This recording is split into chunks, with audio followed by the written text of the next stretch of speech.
एक गांव में राम सिंह नाम का एक किसान रहता था। राम सिंह की बेटी दीपा और जमींदार विक्रम सिंह की बेटी शीला बचपन की सहेलियां हैं। दोनों गांव में एक साथ खेलती थी, एक साथ स्कूल जाती थी और रोज पहाड़ी के पीछे वाले मैदान में मिला करती थी। वे कस्बे के एक स्कूल में 11वीं कक्षा में पढ़ रही थी। वह अपनी सुख दुख एक दूसरे से साझा करती थी। दीपा के पिता राम सिंह जमींदार विक्रम सिंह के यहाँ काम करते थे, लेकिन शीला को इस बात का जरा भी गुमान नहीं था। वह दीपा को अपनी सगी बहन से भी ज्यादा प्यार करती थी। दोनों सहेलियां जब अपने काम से फ्री हो जाती तो पहाड़ी के पीछे झरने के पास बैठकर बातें करती थी। आज शीला जल्दी आ गई थी और वह झरने के किनारे बैठकर दीपा का इंतजार कर रही थी। तभी दीपा ने पीछे से आकर उससे कहा, अरे तू कितनी देर से आई है? मैं तेरा इंतजार करके थक गई हूँ। तो समझती ही नहीं है यार। अरे शीला, मैं इतनी जल्दी कैसे आ सकती हूँ? शहर से मेरे भैया किशन आए हैं और घर में इस समय काम भी बहुत ज्यादा है। मैं अकेली जान इतना काम कैसे करूँ? चलो ठीक है, कोई बात नहीं, 5 बजे तक यहाँ आ जाया कर तुम। जब मुझसे बात करती है तो मुझे अच्छा लगता है यार। अच्छा ओके, मैं आ जाया करूँगी। और दोनों बैठ के बातें करने लगती है। बातें करते करते उन्हें अंधेरा हो जाता है। तभी दीपा का भाई किशन दीपा को आवाज देता है उसके पास तक आ जाता है। किशन दीपा से कहता है, चल तुझे काका बुला रहे हैं। दीपा शीला से विदा लेकर किशन के साथ चल देती है। किशन की नजर जब शीला पर पड़ती है तो वह उसे देखता ही रह जाता है। शीला किशन को देखकर अपनी नजरें झुका लेती है। किशन दीपा से शीला के बारे में पूछना चाहता था, पर वह अपनी छोटी बहन से कुछ नहीं पूछता है और उसके साथ घर की तरफ चल देता है। एक दिन जंगल में शीला और दीपा को एक बहुत सुंदर गीत सुनाई देता है। वह गाना सुनकर उधर ही चली जाती है। दीपा कहती है, अरे यह तो किशन भैया की आवाज है। अच्छा, इसका मतलब यह जंगल में गाना गाते हैं। मैं आज ही इनकी शिकायत बाबा से कर दूंगी। बाबा ने इनको गाना गाने से मना किया है, पर ये मानते ही नहीं है। तो इसकी शिकायत मत करना। तुम अपने भैया से कहो ना, वह मुझे भी गाना सिखा दे। ना बाबा ना, भैया बहुत ही खतरनाक है, वह मुझे डांटेंगे। यह कहकर वह शीला को अपने साथ ले जाती है। शीला को किशन की आवाज बहुत ही सुरीली व मदहोश करने वाली लगती है। वह अपने घर चली जाती है, पर घर आकर उसे नींद नहीं आती। वह किशन के बारे में सोचती रहती है। अगले दिन वह अकेली ही जंगल में जाती है और किशन का गाना सुनने लगती है। धीरे धीरे वह किशन के पास बढ़ती चली जाती है। किशन उसे अपने पास खड़ा देखकर चौंक कर खड़ा हो जाता है। मैं कोई भूत थोड़ी हूँ जो तुम मुझे देखकर डर गए। तुम्हारा गाना बहुत बढ़िया है, इसीलिए मैं इधर चली आई। मैं गांव में ही रहती हूँ, तुम्हारे घर के पीछे। अच्छा, कोई बात नहीं। उनकी बातों का सिलसिला आगे बढ़ जाता है। शीला सोचती है इससे मैंने झूठ बोला है। वह अगले दिन किशन से मिलने नहीं आएगी, लेकिन शाम होते ही उसका मन किशन से बात करने के लिए छटपटाने लगता है और उसके पैर खुद ब खुद जंगल की तरफ मुड़ जाते हैं। वहां किशन पहले से ही शीला का इंतजार कर रहा होता है। किशन शीला से पूछता है, शीला, तुम कौन सी क्लास में पढ़ती हो? अब इस साल 11वीं की परीक्षा दूंगी। और आप? मैं तो पढ़ाई पूरी कर चुका हूँ शीला, और अभी भी मैंने बैंक का पेपर निकाला है और इंटरव्यू भी मेरा बहुत अच्छा गया है। भगवान ने चाहा तो मुझे 1-2 महीने में अच्छी नौकरी मिल जाएगी। शीला यह सुनकर बहुत ही खुश हुई। धीरे धीरे दिन बीतने लगते हैं और शीला और किशन छुप छुप कर जंगल में मिलते रहते हैं। शीला अपनी और किशन की मुलाकात की बात कभी भी दीपा को नहीं बताती है। कभी कभी दीपा उसका पहाड़ी के पीछे इंतजार करती है, पर शीला वहां कभी कभी ही आती थी। वह कोई ना कोई बहाना बनाकर टाल देती थी। इसी तरह 2-3 महीने बीत जाते हैं और शीला और किशन का प्यार धीरे धीरे बढ़ने लगता है। एक दिन किशन शीला से कहता है, शीला, तुम्हारे पिता का नाम क्या है? तुम अपने पिता का नाम बताओ ना, ताकि मैं अपने बाबा को तुम्हारे पिता से मिलने भेज सकूं। शीला सन रह जाती है। अरे, ये क्या हो गया? यदि मैं सच बोलूंगी तो किशन नाराज हो जाएगा। अगर झूठ बोलूंगी तो गांव में किसका नाम लूंगी? वह बहुत ही डर जाती है। मैं तुमको अपने घर का पता कल बताऊंगी। वह वहां से अपने घर की तरफ निकल जाती है।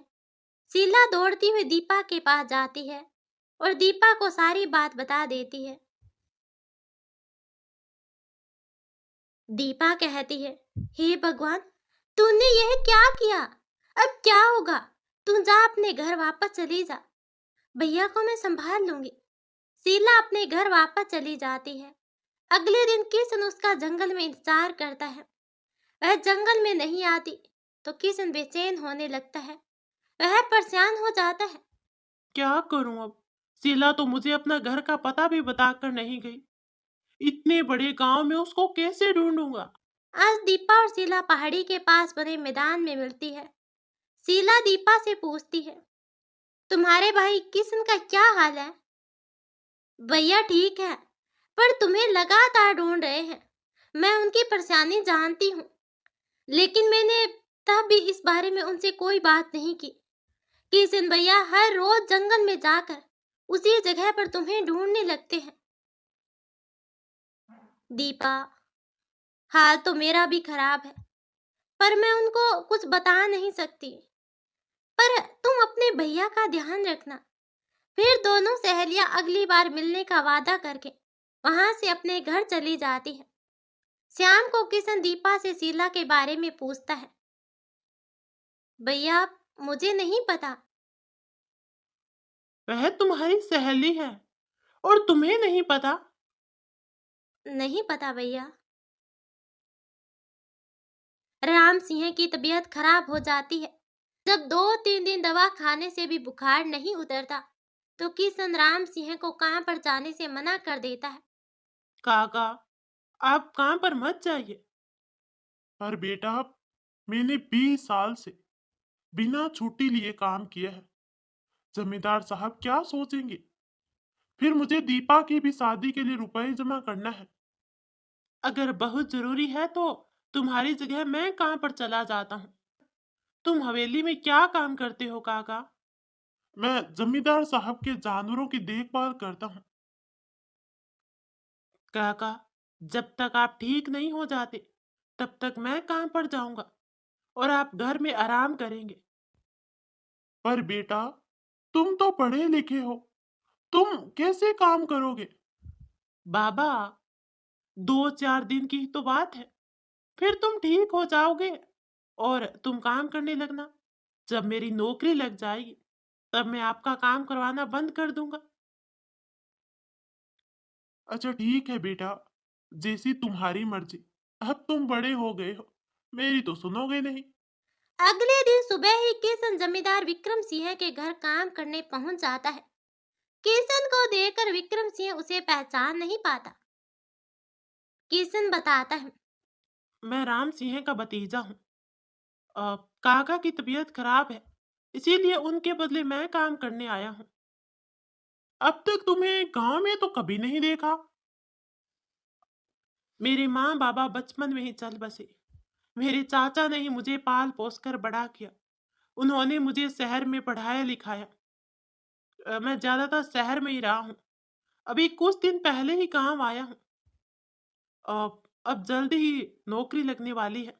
जैसे ही रिजल्ट आ जाएगा मैं अपने चाचा राम सिंह और बहन दीपा को लेकर शहर चला जाऊंगा। वहीं पर दीपा की शादी कर देंगे। जमींदार विक्रम सिंह उससे बात करके खुश होते हुए वह कहते हैं। ठीक है, जाओ काम करो। किशन अपने काम में लग जाता है। काम करते करते उसे दोपहर हो जाती है। वह हवेली के अंदर पानी पीने के लिए जाता है। जैसे ही वह दरवाजे पर पहुंचता है उसकी नजर शीला पर पड़ जाती है। शीला, किशन शीला को देखकर चौंक जाता है। अरे, यह तो मेरी शीला है। पर इसने झूठ क्यों बोला कि यह जमींदार की बेटी है? इसने बताया क्यों नहीं? यह मेरे दिल के साथ खेल रही थी। क्या सच में यह मेरे दिल के साथ खेल रही थी? मैं भी कितना ना समझ। वह घर आकर लेट जाता है। शीला, मुझसे झूठ क्यों बोला? वह बता भी तो सकती थी।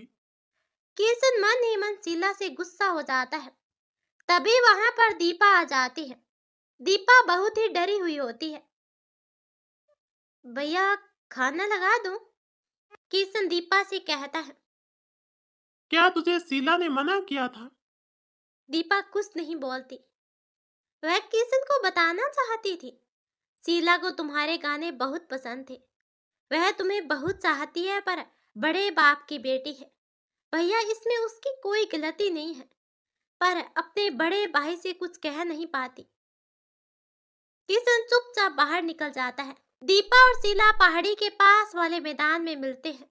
अगर तुम भैया को चाहती हो तो उनसे बात करो, वरना उनके मन में तुम्हारे प्रति नफरत पैदा हो जाएगी। शीला किशन से बात करने की ठान लेती है। अगले दिन किशन फिर हवेली पर काम करने जाता है। शीला बहुत कोशिश करती है, पर किशन उसे बात करने का एक भी मौका हाथ नहीं लगने देता। इधर राम सिंह की सेहत सुधर जाती है। राम सिंह आज हवेली में जाने को तैयार है। तभी वह देखते हैं कि किशन सामान बांधे उनके सामने खड़ा हो जाता है। बाबा, मुझे शहर में कुछ जरूरी काम है, इसलिए मैं आज ही शहर जा रहा हूँ। किशन वहां से चला जाता है। किशन के शहर जाने के बाद राम सिंह हवेली पर जाकर काम करने लगता है। शीला को अफसोस है, मैंने झूठ क्यों बोला किशन को, इसीलिए वह गांव छोड़कर चला गया और मुझसे बात तक नहीं की। शीला को अपने किए पर पछतावा होता है। अब शीला हवेली से कम ही बाहर निकलती है। वह अपने आप को हवेली में कैद कर लेती है। किशन के शहर जाने के बाद शीला हंसना खिलखिलाना भूल जाती है। बस कभी कभी अपनी सहेली दीपा से मिलती है। 10 महीने गुजर जाते हैं। एक दिन दीपा को किशन का पत्र मिलता है। किशन की शहर में नौकरी लग गई। उसने दीपा और राम सिंह को अपने पास शहर बुलाया है। दीपा राम सिंह के साथ शहर जाने के लिए तैयार होने लगती है। राम सिंह जमींदार विक्रम सिंह के पास जाता है और अपनी पगार का पैसा लेकर उन्हें बताता है। साहब, किशन ने मुझे शहर बुलाया है। अब मैं अपना काम छोड़ रहा हूँ। अब किशन के साथ शहर में ही रहेंगे। राम सिंह, बाद में भी आते रहिएगा हवेली में। दीपा शीला से विदा लेकर शहर के लिए निकल जाती है। शाम होते हुए वह शहर पहुंच जाते हैं। राम सिंह और दीपा उसके घर पहुंच जाते हैं। दीपा घर देखकर बहुत ही खुश होती है। दिन बीतने लगते हैं। दीपा के जाने के बाद शीला किशन की यादों में खोई रहती है। शीला की माँ और पापा उसे देखकर परेशान होने लगते हैं। शीला की माँ कहती है, सुनो जी, शीला ने इस वर्ष इंटर की परीक्षा दे दी है, क्यों ना उसका एडमिशन शहर के किसी कॉलेज में करा दिया जाए। हाँ भाग्यवान, तुम सही कहती हो। शीला के पापा शीला का दाखिला शहर के एक महाविद्यालय में करवा देते हैं। शीला का मन बहुत ही खुश हो जाता है। शीला बहुत ही खुश थी। वह भगवान से प्रार्थना करती है, शहर में एक बार किशन मिल जाए। शीला के पापा शीला को शहर में किराए का कमरा दिलाकर वापस लौट आते हैं। शीला बंद से रोज रोज कॉलेज जाने लगती है। एक दिन शीला किसी काम से बाजार जाती है। वहां उसे दीपा मिल जाती है। एक चाय की दुकान पर बैठ जाती है। शीला दीपा के हाथ में सामान देखकर पूछती है, यह क्या है? शीला, भैया ने मेरी शादी तय कर दी। 10 दिन बाद मेरा विवाह होने वाला है। शीला, तुम भी मेरी शादी में आएगी ना? हाँ, क्यों नहीं दीपा, मैं तुम्हारी शादी में जरूर आऊंगी। अगले दिन शीला नहा धोकर तैयार होकर नए कपड़े पहनकर दीपा के घर यहाँ पर आ जाती है। किशन आज सुबह जल्दी ऑफिस चला जाता है।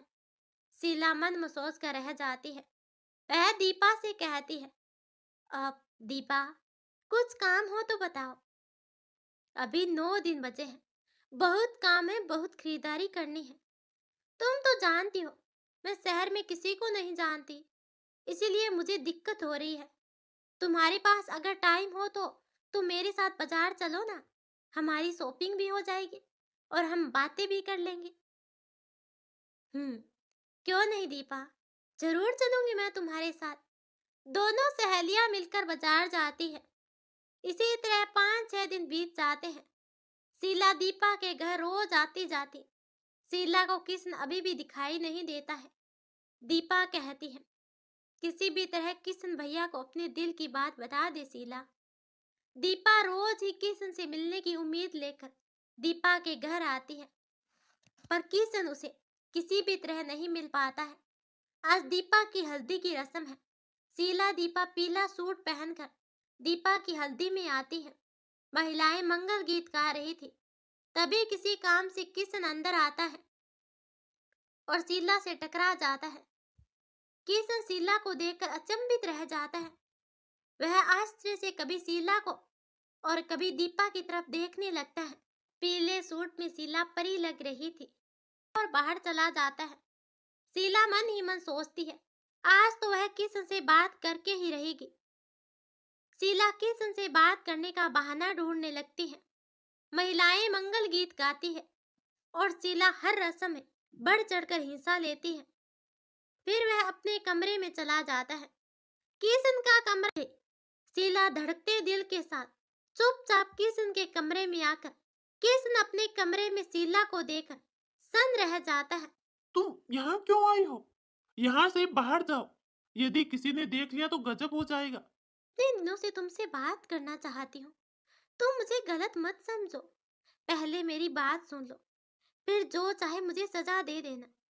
मुझे कुछ नहीं सुनना। मैं तुम्हारी शीला हूँ। कौन शीला? मेरी शीला तो जंगल में ही खो गई। मैं उस शीला को जानता हूँ जो तुम्हारी तरह झूठी नहीं है। तुम जाओ यहाँ से प्लीज। शीला रोने लगती है। किशन पिघल जाता है। शीला को रोते देखकर उसकी आंखों में भी आंसू आ जाते हैं। तुम मुझे बताए बगैर क्यों चली गई थी? तुमने मुझसे सच क्यों नहीं कहा? यह जानकर क्या तुम मुझसे प्यार करते? तुम्हें देखते ही मेरा दिल धड़कने लगता है। तुम्हारे गाने की आवाज सुनकर मेरा मन पागल हो गया। मैं तुमसे दोस्ती करना चाहती थी। मैं तुमको कुछ दिनों में सच बता देना चाहती थी, पर डरती थी कहीं तुम मुझे छोड़ ना दो। मैं तुम्हें बहुत चाहती हूँ। इतने दिनों में मर मर कर जी रही थी। अब अगर तुमने मुझे ठुकरा दिया किशन, तो मैं मर जाऊंगी। प्यार तो मैं भी तुमसे बहुत करता हूँ। मैं तुम्हारे झूठ बोलने की वजह से तुमसे नाराज था। मुझे लगा कि तुम मुझसे खेल रही हो। देखो शीला, तुम रो मत। मैं तुम्हारे पिताजी से बात करूंगा ना। अगले दिन आज दीपा की शादी है। शीला किशन के यहाँ आती है और उसके साथ उसके माता पिता भी शादी में शामिल होने आए हैं। शीला लाल गाउन में परी लग रही थी। किशन की नजर उस पर पड़ती है। शीला हल्के से मुस्कुरा देती है। दीपा की शादी की सारी रस्में हो जाती है। शीला के माता पिता शीला को लेकर गांव आ जाते हैं। जमींदार विक्रम सिंह शीला की मां को एक फोटो दिखाकर कहते हैं, मैंने इस लड़के से हमारी बेटी शीला की शादी तय कर दी। तुम जाकर शीला को इस लड़के की फोटो दिखा दो। शीला की मां लड़के की फोटो लेकर शीला के पास जाती है। शीला फोटो देखने से इनकार कर देती है और रोने लगती है। शीला की मां डर जाती है। क्या हुआ शीला, तू रो क्यों रही है? मां। शीला रोते रोते मां को सारी सच्चाई बता देती है। शीला की मां उसके सर पर प्यार से हाथ रखती है। मैं तुम्हारे पापा से बात करूंगी। किशन में भी कोई बुराई नहीं है। वह अच्छी नौकरी करता है। उसके पास रुपया पैसा है, अपना घर है। तुम चिंता मत करो बेटा। शीला माँ की बात सुनकर खुश हो जाती है। शाम को शीला की माँ शीला के पिता से बात करती है। जमींदार साहब क्रोधित हो जाते हैं। एक नौकर के भतीजे से मैं अपनी फूल सी बेटी की शादी हरगिज नहीं करूंगा। माँ उन्हें समझाने की बहुत कोशिश करती है, पर वह नहीं मानते। शीला जब यह सब सुनती है तो उसके दिल को बहुत ही बड़ा धक्का लगता है। फिर उसने अपना दिल पक्का करके एक लेटर लिखकर वह घर से निकल जाती है। प्यारे पापा, मैं आपसे बहुत प्यार करती हूँ। उससे भी ज्यादा किशन को चाहती हूँ मैं। किशन के अलावा किसी से शादी नहीं करना चाहती मैं आपकी मर्जी के बगैर किशन से शादी भी नहीं करूंगी और जिंदा भी नहीं रहना चाहती हूँ। पापा, यह मेरा आखिरी पत्र है और यह मेरे मरने के बाद आपको मिलेगा। आपकी बेटी शीला। शीला के माता पिता शीला को ढूंढने लगते हैं। वे सब जगह शीला को ढूंढते हैं, लेकिन शीला का कुछ पता नहीं चलता। शीला के पिता शीला की मां को लेकर किशन के घर जाते हैं। किशन उनको घर पर ही मिल जाता है। किशन, क्या शीला यहाँ आई थी? नहीं अंकल, शीला यहाँ नहीं आई। शीला के माता पिता टूट जाते हैं। वह रोने लगते हैं। उनके मन में बुरे बुरे विचार आने लगते हैं।